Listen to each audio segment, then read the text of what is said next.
Nós estamos com um debutante do Festival de Tumba, Michael Marchena, feliz tarde.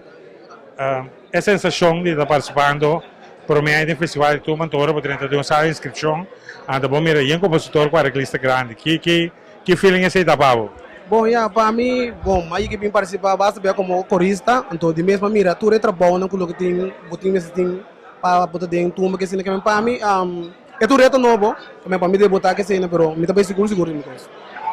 A boa participação agora que a incentivar para participar. O compositor avisava que tem tumba para a querer participar, então vai cercar o compositor. Bom, basta rato, basta ele estava acercando a me canta, pero me também se não aqui com, me também mira tu recosta, me wanto rato, eu me senti me seguro. Então de mês, me parece que também o que bisa me dá um push, bisa me bosa aqui com vai por bebê aqui sento me diz, bang mandar o bike no hora não. Digo não. Boa agrupação musical que está participando com esta de Melodies.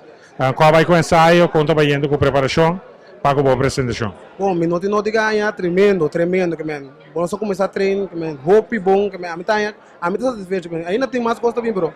Mas a mim tá satisfeito que trabalho nós temos base com a walking. Bom.